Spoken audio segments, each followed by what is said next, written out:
سوال خدا کے نام کا نہیں ہے، سوال یہ ہے کہ خدا کا تصور کیا ہے۔ ہر مذہب والا خدا کو اپنے تصور کے مطابق مانتا ہے، وہ خدا کا تصور ہی باطل۔ خدا کا تصور صحیح ہے وہی ہے جو خود خدا نے اپنی کتاب محفوظ میں دیا ہے، لہذا خدا کو ماننے والا وہی تسلیم کیا جائے گا جو اس تصور کے مطابق خدا کو مانے۔ اسی لیے قرآن نے یہ کہا ان لوگوں سے کہہ دو کہ فَإِنْ آمَنُوا بِمِثْلِ مَا آمَنْتُمْ بِهِ فَقَدِ اهْتَدَوْا، اگر یہ اس طرح سے خدا کو اور رسول کو اور رسالت کو مانے جس طرح سے کہ تم مانتے ہو، پھر سمجھو کہ یہ راہ راست کے اوپر ہے۔ یہ نہیں اپنے اپنے طور پہ جس نے مان لیا وہ سب ٹھیک ہے، رام بھی وہی ہے رحیم بھی وہی۔ لہذا ایمان ما نزل علی محمد پر، خدا کی اس کتاب پر یہی ضابطہ یاد آئے گا۔ اور اگلا ٹکڑا اب آیا برادران عزیز، وہی جو میں نے کہا تھا یؤمنون بالغیب میں، کہ یہ اس نظام کے اندیکھے نتائج پر ایمان رکھتے ہیں۔ اور یہاں کہا کہ اگلی شرط ان کی یہ ہے وَبِالْآخِرَةِ هُمْ يُوقِنُونَ۔ آخرت قرآن کریم کی اہم اصطلاحات میں سے ایک اصطلاح، بڑی بنیادی اصطلاح ہے عزیزان من، اور جیسا کہ میں کہتا چلا آ رہا ہوں ان اصطلاحات کے متعلق ہمارے ذہنوں کے اندر جو عام تصور ہے، جب تک اس تصور کی جگہ ہم قرآن کا متعین کردہ تصور نہیں لے آتے، قرآن کی ان اصطلاحات کا صحیح مفہوم سمجھ میں نہیں آ سکتا، اور جب ان کا صحیح مفہوم سمجھ میں نہ آئے تو دین قطعاً سمجھ میں نہیں آ سکتا۔ آخرون جس کی مؤنث آخرت ہے، غور سے سنیے یہ کیا چیز ہوتی ہے۔ کسی سلسلہ کی ایسی کڑی کہ جس کے بعد پھر اس جیسی اور کڑیاں نہ آئیں،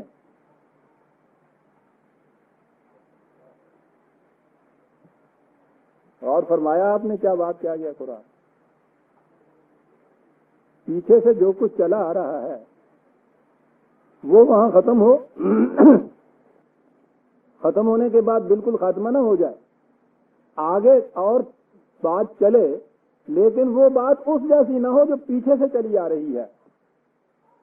پہلی چیز تو یہ کہ جب اس کو قرآن کی روح سے اس زندگی کے بعد کی زندگی حیات بالآخرت جسے ہم کہتے ہیں اس کے متعلق سوچا جائے تو کتنی عظیم بات قرآن کہہ گیا ہے کہ یہ سلسلہ دراز زندگی کا، حیات کا، لائف کا، جو زندگی کے اولی جرثومہ لائف سیل سے چلا آ رہا ہے، مختلف ارتقائی منازل طے کرتا ہوا، پیکر بدلتا ہوا، اس میں کتنی ہی تبدیلی کیوں نہ ہوں، بہرحال یہ ایک فزیکل پروسیس ہے، طبیعیاتی طریق ہے زندگی کا، ریفائن ہوتا چلا جائے گا، بلند ہوتا چلا جائے گا، لطیف ہوتا چلا جائے گا، قانون وہی طبیعی ہے، اس کے اندر وہی فزیکل لاز کے تابع زندگی چلتی آ رہی۔ انسان کی منزل میں پہنچ کے اس میں ایک اضافہ ہوا ہے، وہ جو الوہیاتی توانائی اس کے اندر آئی ہے، لیکن اس کے بعد جو زندگی آگے چلتی ہے اسے آخرت کے لفظ سے جو تعبیر فرمایا، آپ نے غور کیا کیا ہوا کہ جس طریقے کار سے زندگی پیچھے سے چلی آ رہی تھی اس طریقے کار کا یہاں آگے خاتمہ ہوا، زندگی آگے بڑھی گئی ایک نئے پروسیس کے تابع، کیونکہ آخرت وہ کڑی ہے جس کے بعد اس جیسی کڑیاں اور پھر نہیں آئیں گی، نئی قسم کی کڑیاں آئیں گی۔ اسی لیے قرآن کریم نے اس زندگی کو خلق جدید سے تعبیر کیا ہے۔ تخلیق تو وہ بھی چیز ہے لیکن خلق جدید کہا ہے 17/49 17/49 وقالوا وَإِذَا كُنَّا عِظَامًا وَرُفَاتًا أَإِنَّا لَمَبْعُوثُونَ خَلْقًا جَدِيدًا، کہ یا مر جائیں گے، ڈس انٹیگریشن ہو جائے گا اس فزیکل باڈی کا، انتشار ہو جائے گا اس مادی پیکر کا، تو کیا اس کے بعد پھر ہم اٹھائے جائیں گے ایک نئی زندگی ہے۔ قرآن نے مختلف مقامات پر اسے کہا ہے۔ وہ سلسلہ تخلیقی ہے، لیکن یہ جو طریقہ کار تھا اس طبی زندگی کے آخر تک، یہ جو تھی نفس کی آمد و شد کا سلسلہ، اس کے ختم ہونے کے بعد ایک نیا طریق ہو جائے گا تخلیق کا۔ وہ کیا ہوگا ہم اپنے شعور کی موجودہ سطح پر اس کی کیفیت کو نہیں جان سکتے، لیکن اس پر ایمان ہے کہ وہ ہوگا۔ اور جیسا میں نے عرض کیا ہے، اس سے پیشتر تو شاید یہ ایمان ایسے ہی رکھنا پڑتا۔ ہمارے اس دور میں آپ حیران ہوں گے، خود یہ فزکس جو ہیں ان کی تحقیق یہ ہے کہ کم از کم سروائیول آفٹر ڈیتھ کے اوپر تو وہ پہنچ چکے ہیں کہ اس فزیکل زندگی کے بعد، جسے ہم موت کہتے ہیں، اس موت میں پھر ایک حیات کا امکان موجود ہے۔ اور اب تو اس سے آگے بھی بڑھ گئی ہے بات، امورٹیلٹی تک بھی پہنچ رہے ہیں۔ میں نے 2 لفظ استعمال کیے ہیں۔ سروائیول تو یہ ہے کہ کسی طرح اس کے بعد حیات کے امکان ہیں۔ امورٹیلٹی حیات جاوید ہے جسے قرآن کہتا ہے کہ پھر یہ زندگی آگے چلے گی۔ ہمارے زمانے میں یہاں تک یہ لوگ پہنچ چکے ہیں۔ بہرحال یہ بنیادی چیز ہے۔ سوال یہ ہے کہ یہ ہے کاہے کے لیے؟ کیا محض ایک اکیڈیمک ایک نظری سا سوال ہے کہ صاحب مرنے کے بعد زندگی ہے، یا اس کا کچھ تعلق بھی ہے ہماری زندگی سے؟ کوئی اس کا عملی مفہوم بھی ہے؟ قرآن تو کوئی چیز بھی ایسی نہیں دیتا جس کا تعلق ہماری زندگی سے نہ ہو یا جس کا کوئی عملی مفہوم نہ ہو۔ بڑا گہرا بنیادی عملی مفہوم۔ اور میں کہہ رہا ہوں کہ سارا نظام تمدن جو ہے اس کی بنیاد اس چیز کے اوپر ہے۔ آپ کو قانون مکافات عمل فتویٰ علم ہوگا، برسوں سے ہم اس لفظ کو دہراتے چلے آتے، لا آف ریٹریبیوشن۔ انسان کا ہر عمل ایک نتیجہ مرتب کرتا ہے، لیکن اس کے ساتھ ہی ہمارا مشاہدہ یہ ہے کہ یہاں ظالم ظلم کیے چلا جا رہا ہے، ستم اگر روا رکھے چلا جا رہا ہے۔ کبھی ایسا اشاعت ہوتا ہے کہ یہاں اس کی گرفت ہو جائے، مواخذہ ہو جائے اور وہ پکڑا جائے، ورنہ وہ دندناتا ہوا زندگی بسر کرتا ہے، موجے مانتا ہوا مر جاتا ہے۔ میٹیریلسٹک کانسیپٹ کے معنی یہ ہیں کہ زندگی یہی ہے، ختم ہوا کس کا؟ اس کا فطری نتیجہ یہ ہے کہ اگر کوئی شخص، کوئی گروپ، کوئی جماعت، کوئی گروہ، کوئی قوم ایسا انتظام کر لے کہ ان کی بدعنوانیوں کے اوپر کوئی مواخذہ نہ کر سکے، فرد بھی ایسا انتظام کر سکتا ہے، 1000 طریقے ہیں۔ ایک قوم بھی ایسا انتظام کر سکتی، کیا کر لے گی سیکیورٹی کونسل اس کا؟ وہ کہہ دیتا ہے اسرائیل ہم نہیں مانتے تمہارا ریگولیشن، معاملہ ختم۔ یہاں جو گرفتار نہیں ہوتا اسے کون کیا کر لیتا ہے؟ روز ہم روتے ہیں اس چیز سے آتے کہ صاحب ظلم و زیادتی ہوتی ہے، کوئی پوچھتا نہیں ہے، یہی مصیبت ہے اس کی۔ یہ کیا ہے؟ یہ اس نظریہ زندگی کا فطری نتیجہ ہے کہ زندگی یہی طبی زندگی ہے، اسے اچھی طرح سے گزارنے کی کوئی تدبیر کر لی جائے تو اس کے بعد راوی عیش لکھتا ہے۔ لیکن قرآن کی روح سے بنیاد ہے حیات آخرت کا، وہ یہ کہ جسے تم نے یہ سمجھ لیا ہے کہ یہ زندگی جو ہے ختم ہوئی اور مر گیا، معاملہ ختم ہوا،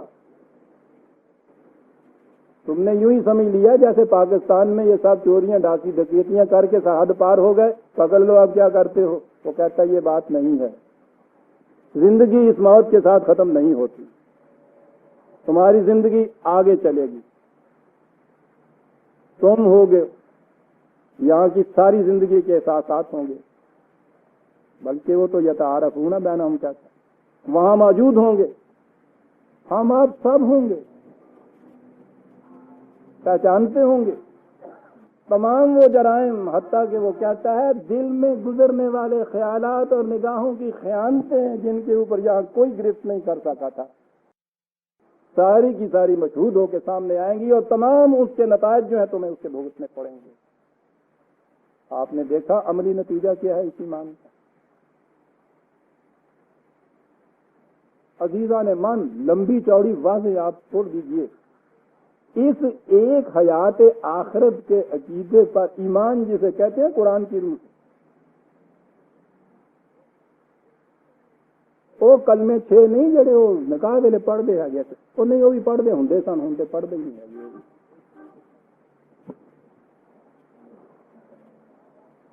یہ یقین اس بات کا کہ میرا ہر عمل نتیجہ پیدا کر کے رہے گا، یہاں اگر مواخذہ نہیں ہو سکا کسی طرح سے تو اس کے بعد بھی میں سرحد پار کر کے کسی دوسری مملکت میں جا نہیں سکتا۔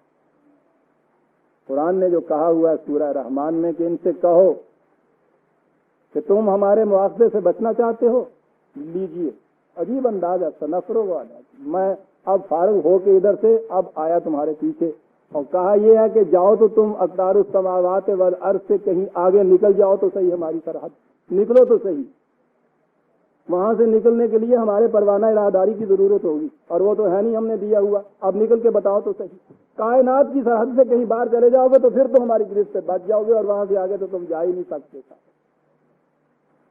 کتنا گرافیکل ایک چیز کہی، یہ ایمان کہ ہم اس کے مواخذے کی حد سے آگے نہیں نکل سکتے، یہ ایمان کہ ہم دل میں گزرنے والے خیال تک کے مواخذے سے نہیں بچ سکتے، یہ ہے عزیزان من حیات آخرت پر ایمان کے معنی۔ سوچتے ہیں آپ کہ اگر آج انسانوں کا اس کے اوپر ایمان ہو جائے تو یہ معاشرہ کیا ہو جائے؟ اس تمدنی زندگی میں یہ کیفیت اگر کسی مملکت میں، کسی ملک میں، ملک کے کسی حصے میں ایسی ہو کہ وہاں ہر شخص اس کا یقین رکھے کہ میں جو کچھ کروں گا اس کا مواخذہ ہوگا، مجھے اس کی سزا بھگتنی پڑے گی، آپ دیکھیے کہ وہاں کتنا امن ہو جاتا ہے۔ لا قانونیت تو پھیلتی اس وقت ہے جب یہ یقین اٹھ جاتا ہے کہ مجھے ضرور گرفت ہوگی۔ عام جب یہ خیال ہو جائے کہ نہیں سب کرو، 1000 طریقے ہیں بچ نکلنے کے، پھر وہ کچھ ہوتا ہے جو ہو رہا ہے۔ اور یہ تو اسی زندگی کی بات ہے۔ اگر یہ ایمان ہو جائے کہ سوال اس زندگی کا اور اس زندگی کا نہیں ہے، زندگی جوئے روان است تو رواں خواہد بود، یہ تو مسلسل چلنے والی بات ہے۔ میرے ہر عمل کا، دل میں گزرنے والے خیالات تک کا مواخذہ ہوگا اور اس کا حساب ہوگا، تو آپ دیکھتے ہیں پھر زندگی کیا بنتی ہے۔ یہ تو پہلی چیز، آخرت، اس مرنے کے بعد کی زندگی، لیکن آخرت کے یہی معنی نہیں۔ آخرت تو ہر سانس میں ہوتی ہے، اس کے معنی مستقبل ہیں، اس کے معنی فیوچر ہیں۔ ذرا ترجمہ کیجیے، یہ وہ لوگ ہیں جو صرف اپنے حال کی سرفرازیوں کے اوپر یقین نہیں رکھتے، فیوچر کے متعلق بھی ان کا بڑا ایمان ہے کہ وہ بھی نہایت شاندار ہونا چاہیے۔ کون سا فیوچر؟ صرف مرنے کے بعد کا نہیں، میرے ہر سانس کے بعد دوسرا سانس آنے والا آخرت، عمر کے ہر دن کے بعد دوسرا دن آنے والا مستقبل کا ہے، ہر جنریشن کے بعد، ہر نسل کے بعد اگلی نسل جو آ رہی ہے وہ مستقبل کی، انسانیت کے ہر دور میں اگلا دور جو آ رہا ہے مستقبل ہے، ہر نظام کے بعد نیا نظام جو آ رہا ہے وہ آخرت اور مستقبل ہے، اور انسان کی اس زندگی کے بعد کی زندگی جو ہے وہ بھی مستقبل ہے۔ آخرت کے سارے معنی ہیں یاد ہے، اسی لیے قرآن کریم نے اسے، اس لفظ کو عاجلہ کے مقابلے میں آخرہ لایا ہے۔ یہ بڑی چیز، عاجلہ کے معنی ہے پیش پا افتادہ بات، جھٹ سے جو سامنے آ جائے۔ آپ کو پتا ہے قوموں کا عروج و زوال کس بات سے منحصر ہے؟ جو قومیں یہ چاہتی ہیں کہ اب تو آرام سے گزرتی ہے، عاقبت کی خبر خدا جانے، اب تو آرام سے گزرتی، یعنی وہ صرف اپنا خیال رکھے، اپنے آنے والی نسل کا خیال نہ رکھے، قوم کے فیوچر کا خیال نہ رکھے، انسانیت کے مستقبل کا خیال نہ رکھے۔ وہ 4 دن عیش تو کر دے گی، کوٹڈ ہے یہ ایش، لیکن اس کے بعد جو انجام ہوگا ایسی قوم کا، آپ سوچتے ہیں کہ وہ کیا انجام ہو سکتا ہے؟ یہ جو ہے پیش پا افتادہ مفاد، قریبی مفاد، اس کو قرآن نے اب دنیا کہا ہے۔ دنیا کے معنی ہی ہے قریبی، پیش پا افتادہ، اور عاجلہ کا لفظ اس کے لیے استعمال کیا ہے 17/18 19، 17 18 19 میں کہا گیا ہے کہ وہ لوگ ہیں کہ جو صرف عاجلہ پر نگاہ رکھتے ہیں، فیوچر کا ان کو کوئی خیال نہیں رہتا، کوئی لانگ رینج پالیسی ان کی نہیں ہوتی۔ کسی کاروباری سے ذرا پوچھیے کہ وہ صرف دن ب دن کا حساب رکھے، شام کو جو آمدنی آئے اسے اپنا منافع سمجھے اور کھاتا چلا جائے۔ آپ کو پتہ ہے کہ کتنا لمبا سوچنا پڑتا ہے؟ جتنی نگاہ دور رست ہوگی کسی قوم کی، کسی فرد کی، برادران آپ، اتنا ہی زیادہ زندگی میں اس کا حصہ ہوگا، یعنی جتنا وہ آخرت بھی ہوگا۔ مرد آخر بھی مبارک بندہ ہے، اس کے معنی مرنے کے بعد بھی آخرتی نہیں ہے، یہاں کے فیوچر کا سوچنے والا۔ جو باپ اپنی زندگی عیش میں گزارتا ہے، بچوں کے مستقبل کا خیال نہیں رکھتا، آپ سوچتے ہیں آپ اسے کیا کہتے ہیں؟ جماعت مومنین کو تو یہ کہا گیا تھا وَبِالْآخِرَةِ هُمْ يُوقِنُونَ، اسے تو سب سے زیادہ مستقبل کی فکر کرنے والی قوم ہونا چاہیے تھا۔ اس آخرت کے معنی ہم نے مرنے کے بعد کی آخرت تصور کر لیا، اور اس کے متعلق یہ سارا کچھ کے وہاں مواخذہ اور یہ سب کچھ آنے کے بعد ہم نے ایک شفاعت کا مسئلہ اپنے ذہن میں رکھ لیا کہ سب کچھ ہوگا، جہنم میں جائیں گے، سارا کچھ ہوگا، رسول اللہ صلی اللہ علیہ وسلم چھڑا لیں گے، جنت میں پہنچ جائیں گے، چلیے صاحب۔ آخرت مستقبل بینی کا نام ہے عزیزان۔ قرآن کریم نے 3 کیٹیگریز بتائیں، 3 شکیں بتائی ہیں انسانوں کی۔ ایک شک تو یہ ہے کہ کلا بل تحبون العاجلۃ وتذرون الآخرۃ، یہ وہ لوگ ہیں کہ جو کچھ پیش پا افتادہ جلدی سے سامنے آنے والی امیڈیٹ گین، اس کا ترجمہ ہے صرف اس پہ نگاہ رکھتے ہیں، مستقبل کو یہ نظر انداز کر دیتے ہیں۔ یہ نظریہ جو ہے اسے ڈس ورلڈینس کہتے ہیں، اسی زندگی کو زندگی سمجھنا، اسی مفادات کو مقصود سمجھنا۔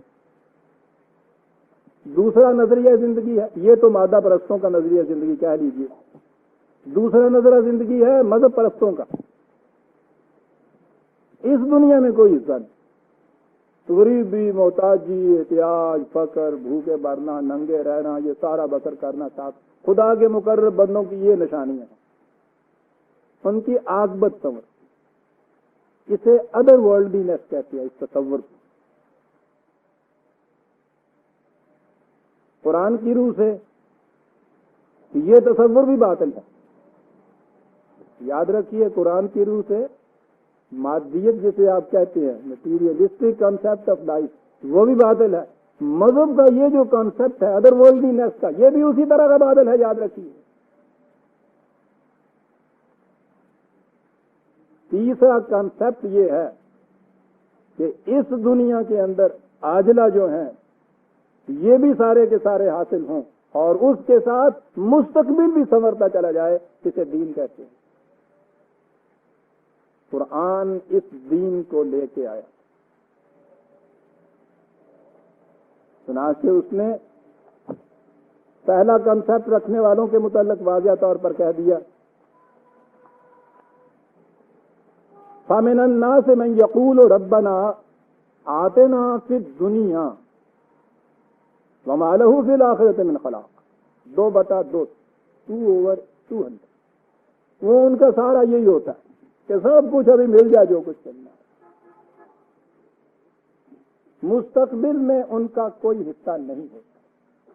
امیڈیٹ گین، اب دنیا کے معنی ہے پیش پا افتادہ قریبی مفاد یہ حاصل کرتا ہے، ذرا دور تک نگاہ نہیں کہ مستقبل کے لیے. تو کہتا ہے کہ جو یہ کرے گا مستقبل میں اس کا کوئی حصہ نہیں ہو سکتا. دوسرا تصور جو تھا کہ نہیں یہاں کی زندگی جو ہے وہ بے شک ذلت اور خواری کی زندگی ہو، یہاں کوئی حصہ نہ ملے، کوئی بات نہیں ہے. قرآن کریم یہ کہہ رہا ہے کہ اس زندگی کی ذلت و خواری یہ بھی خدا کا عذاب ہے، یاد رکھیے. یہاں یہ کہا ہے اس چیز کو بڑے حسین انداز میں ہے، افتؤمنون ببعض الکتاب وتکفرون ببعض. کانٹیکسٹ تو کچھ اور ہے، مفہوم اس کا یہی ہے کہ اس ضابطۂ قانون کے ایک حصے کے اوپر ایمان رکھتے ہو اور دوسرے حصے کو نظر انداز کرتے ہو. میں کہتا ہوں یہ معنی یہ بھی ہیں کہ یہ حصہ جو اس کا اس دنیا سے متعلق ہے اس سے انکار کرتے ہو، حالانکہ اس نے تو قارون سے بھی وہ کہا تھا انہوں نے کہ وَلَا تَنْسَ نَصِيبَكَ فِي الدُّنْيَا، کہ اس دنیا میں جو تمہارا حصہ ہے اس کو فراموش مت کرو. وہ کہتا ہے یہ لوگ جو ہے کتاب کے اس حصے کے اوپر تو یقین رکھتے ہیں، اس کا تعلق آخرت سے ہے، اس دنیا سے متعلق جو چیزیں ہیں اس پہ ایمان نہیں رکھتے. یعنی دو حصے کر لیے. تنزیت ڈوئلزم آپ کے یہاں جب آئی دین ختم ہوا. چلیے یہ چیز تو ہو سکتی ہے کہ دنیا کے اس حصے کے متعلق جو ہے انکار کیا، آخرت کے متعلق ایمان رکھا کہ وہ سمجھ جائے. بات صاف سی نظر آتی ہے نا. اپنے ذہن سے فیصلہ نہ کیجئے، قرآن سے سنیے. کہتا ہے یہ جو کہنے والے ہیں فما جزاء من یفعل ذلک منکم، جو یہ تصور رکھتا ہے اس کی کیفیت یہ ہوتی ہے الا خزی فی الحیات الدنیا، اس دنیا کی زندگی میں بھی ذلت و خواری اس کے حصے میں آتی ہے. یہ جو مذہب پرست طبقہ صرف عاقبت سنوارنے کی فکر میں رہتا ہے، یہاں تو آئی وہ تو ہم سب کے سامنے ہوتی ہے ذلت و خواری ان کی. جو یہ الگ بات ہے کہ آپ اس کا نام تقرب رکھ لیں،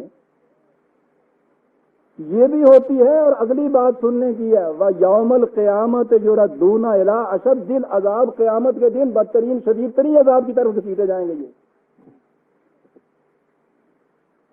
عزیزان من، جس کا عاجلہ نہیں سنورتا اس کا مستقبل کیا سنورے گا؟ جس کسان کے بیج میں سے کونپل نہیں پھوٹے گی وہ فصل کیا کاٹے گا؟ وہ فصل تو اسی کونپل کے ہی ارتقائی نشو و نما کا آخری نتیجہ ہے. قرآن تو یہ کہتا ہے، آپ کو یاد ہے وہ من کان فی ہذہ اعمی فہو فی الآخرۃ اعمی، 17/72. یہاں کا اندھا وہاں کا بھی اندھا ہی ہوگا. اور پھر اس سے بھی زیادہ واضح الفاظ میں تاکہ دو معنی نہ ہو سکیں تو کہا وَمَنْ أَعْرَضَ عَنْ ذِكْرِي فَإِنَّ لَهُ مَعِيشَةً ضَنْكًا، جو ہمارے قوانین سے اعراض برتتا ہے اس کی اس دنیا میں اس کی روزی تنگ ہو جاتی ہے. پہلی چیز تو یہ ہوگی کہ اچھا جی یہاں تنگ ہو گئی روزی، پھر جس کی روزی یہاں تنگ ہوتی ہے وَنَحْشُرُهُ يَوْمَ الْقِيَامَةِ أَعْمَىٰ، قیامت کے دن بھی وہ اندھا اٹھایا جاتا ہے. میٹیریلسٹک ورلڈ کا وہ جو تصور تھا کہ وہ اس پہ نگاہ ہی نہیں رکھتے تھے، اتنا سا ایمان تھا، ڈوئلزم نہیں تھی اس کے اندر. عجیب بات ہے عزیزان من جو میں کہہ رہا ہوں، کفر خالص بھی اپنا نتیجہ رکھتا ہے، خواب و عاجلہ ہی کیوں نہ ہو. یہ جو بین بین چلنے والی صورت ہے نا کہ یہ حصہ جو ہے اس کے اندر تو ذلت و خاریاں اور عاقبت سنور رہی ہے. قرآن یہ کہہ رہا ہے عزیزان من کہ یاد رکھو معیار یہ دیکھنا ہو کہ عاقبت کس قوم کی سنور رہی ہے، دیکھو یہ کہ اس دنیا کے اندر اس کی کیفیت کیا ہے. یہ ضروری نہیں کہ جس کی یہ دنیا سنوری ہوئی ہے عاقبت بھی سنوری ہوئی ہو، کیونکہ کفر کا نتیجہ تو اس دنیا کا سنورنا ہے نا، وہ تو نہیں ہے. لیکن جس کی یہ دنیا خراب ہے اس کی عاقبت کبھی سنوری ہوئی نہیں ہو سکتی، یہ کہا ہے قرآن نے. یہ دوسرا تصور تھا. اور تیسرا تصور حیات دین کا عزیزان من ہمارے سامنے آتا ہے. اور دیکھیے کتنا حسین تصور ہے وہ اتنا ہی حسین کہ جتنا تو حسین خود ہمارا دین ہے. کہا یہ وَمِنْهُمْ مَنْ يَقُولُ رَبَّنَا، اور ان میں سے وہ بھی ہیں جو یہ آرزویں رکھتے ہیں کہ اے ہمارے نشو و نما دینے والے، آتنا فی الدنیا حسنۃ وفی الآخرۃ حسنۃ، یہ دنیا بھی ہماری حسین ہو، عاقبت بھی ہماری حسین ہو. اولئک لہم نصیب مما کسبوا، یہ وہ لوگ ہیں کہ جن کی کمائیوں کے اس طرح سے بدلے ان کو ملیں گے. یہ دنیا بھی حسین ہوگی، وہ دنیا بھی حسین ہوگی. 2/201.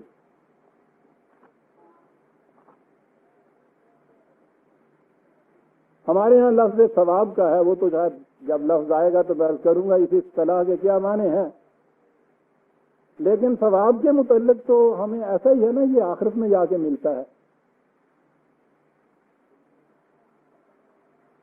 وہ بینک میں ایک اکاؤنٹ ہوا کرتا ہے نا کہ وہ جلدی نہیں ملا کرتا، کسی خاص ڈیٹ کے بعد جا کے ملا کرتا ہے.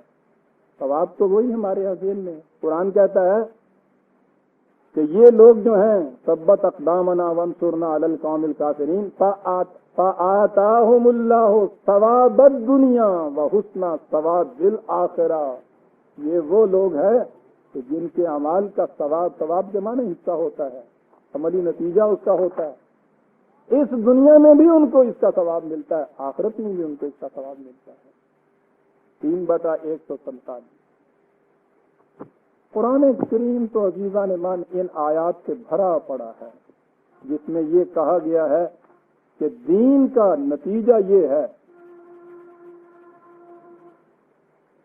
کہ اس زندگی کے اندر، اس دنیا کی زندگی کے اندر بھی ان کو سرفرازیاں، خوشگواریاں ملتی ہیں، اور اسی سے تسلسل میں یہی خوشگواریاں تسلسل میں آگے چلی جاتی ہیں، جنہیں آپ عاقبت سنورنا کہتے ہیں.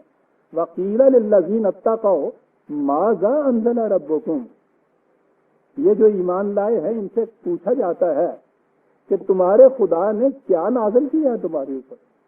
بہت جامع سوال ہے. جواب ایک لفظ، قالوا خیر. کیا بات ہے اس لفظ کی، کیا عرض کروں، کتنا جامع لفظ ہے. رزق کی کشائشوں سے لے کر اختیارات کی وسعتوں تک سب چیز اس میں آ جاتی. خدا نے ہمارے لیے یہ بھیجا ہے، لیکن یہ تو قرآن ہے، وہ تو یوں ہی ایک لفظ لکھ کے چھوڑ نہیں دیتا کہ پھر اس کے بعد پتا ہے نا کہ اس کی تفسیریں بلکہ تعویلیں بھی ہوں گی. خود ہی واضح کرتا ہے للذین احسنوا فی ہذہ الدنیا حسنۃ، جو لوگ حسن کارانہ انداز سے اس قرآن کے مطابق زندگی بسر کریں گے، اس دنیا کے اندر ان کی زندگی حسین ہو جائے گی. یہ نازل کیا ہے ہمارے خدا نے. وَلَدَارُ الْآخِرَةِ خیر، اور جس کی یہ زندگی حسین ہوگی، آخرت کا گھر بھی اس کا خیر کا ہوگا. 16/30، 16/30. وَبِالْآخِرَةِ هُمْ يُوقِنُونَ، یہ وہ لوگ ہیں کہ جو صرف امیڈیٹ گین کے اوپر نگاہیں نہیں رکھتے، مستقبل کا بھی فکر وہ کرتے. یہ ہے متقین جن کے لیے یہ کتاب ہدایت دے رہی ہے، رہنمائی دے رہی ہے. دیکھ رہے ہیں آپ کس طرح سے دے رہی. وَبِالْآخِرَةِ هُمْ يُوقِنُونَ، پہلے تو ایمان ہی کہا تھا، یہاں کہا ہے کہ ان کو یقین ہوتا ہے، اور یقین کے معنی ہوتا ہے علم و تحقیق کے بعد کسی چیز کا پایا ثبوت تک پہنچ جانا. آخرت پر یقین رکھتے ہیں. آپ نے سوچا وہ جو تصور تھا ایمان بالغیب کا کہ یوں ہی بغیر سوچے سمجھے ہوئے مان لینا ہے، بلکہ غیب نہیں، ایمان کے ہی معنی یہ تھے. آپ دیکھیے کہ یقین کہا جا رہا ہے. یقین، میں اگر اس لفظ کے اوپر آ جاؤں تو آپ دیکھیں گے کتنے درس اس کے لیے چاہیے، اس تصور کے لیے کہ یقین کسے کہتے ہیں، کیسے حاصل ہوتا ہے. لیکن میں سمجھتا ہوں کہ وہ ایک آدھ آیت ہی آپ نے سامنے دیجیے. یقین کیسے ہوتا ہے؟ ایمان ابراہیمی کا تو آپ کو علم ہے. دیکھیے کہ یقین ابراہیمی جو ہے وہ کیسے حاصل ہوتا ہے. وَكَذَلِكَ نُرِي إِبْرَاهِيمَ مَلَكُوتَ السَّمَاوَاتِ وَالْأَرْضِ. ہم نے ابراہیم کو اس کائنات کی پستیوں اور بلندیوں میں یہ جتنا بھی اس کارگاہ کائنات کے اندر جو کچھ ہو رہا ہے ہم نے اس کی چیزوں کو اس کے سامنے لا کے اس کو بتایا. دیکھ رہے ہیں عزیزان من، ہمارے نزدیک تو نبی یا تو کوئی گدڑی پوش فقیر سا ہوتا ہے، زیادہ سے زیادہ ہوتا ہے وائس سا ہوتا ہے. نبی کی کیفیت یہ ہے، یقین پیدا کرنے کے لیے اس فطر کی زندگی کارگاہ کائنات کے ملکوت جو ہیں ان کو اس کے سامنے نورے دکھایا گیا، ان کو اس کو بتایا گیا ان چیزوں کے متعلق. یہ سب کچھ کرنے کے بعد کاہے کے لیے؟ والے یقون من الموقنین، تاکہ اسے یقین آ جائے. یقین تو اس طرح سے حاصل ہوتا ہے، اس محسوس کائنات کی کارگاہ کے اوپر سے کس انداز سے یہ قانون کے تابع چل رہی ہیں یہ ہر چیز، اس کے اوپر غور و فکر سے، مشاہدہ سے، مطالعہ سے، تجربے سے یقین اس سے حاصل ہوتا ہے. اور آپ کو معلوم ہے یہ ہے 6/75 76 6/76. اور آپ کو معلوم ہے نا، میں نے قرآن کریم میں بتایا تھا کہ علماء کا لفظ جو ایک جگہ آیا ہے وہ آیا ہی سائنٹسٹ کے لیے ہے. وہ علم ہے، یہ یقین ہے. یقین ایک نبی کو دلایا جا رہا ہے مشاہدات فطرت کی روح سے. بہرحال میں یہ کہہ رہا تھا وَبِالْآخِرَةِ هُمْ يُوقِنُونَ. اور یہ تو میں نے عرض کیا تھا کہ قرآن کریم آخرت کی زندگی جیسی چیز جس کے متعلق بہرحال کہا جائے گا کہ صاحب اس کو تو غور و فکر سے کوئی تعلق نہیں ہو سکتا، یہ تو اس سے کچھ ماوراء ہی چیز ہے، اس سے کیا غور و فکر ہوگا. عزیزان من، میں نے پہلے بھی یہ عرض کی تھی، پھر سن لیجیے گا. 2/219 2/219 کذالک یبین اللہ لکم الآیات. اس طرح سے خدا اپنی ان علامات و قوانین اور اصولوں کو نمایاں طور پر تمہارے سامنے لاتا ہے لعلکم تتفکرون، تاکہ تم غور و فکر سے کام لو. کس میں؟ پھر دنیا والآخرہ، دنیا اور آخرت میں غور و فکر سے کام لو. وہ تو تفکر پھر آخرت آپ کو کہہ رہا ہے، وہ تو آخرت پر بھی یوں ایمان لانے کو نہیں کہہ رہا. تفکر کے بعد جو آپ مانیں گے وہ ہے جو یقین کے درجے میں آ جائے گا. وَبِالْآخِرَةِ هُمْ يُوقِنُونَ.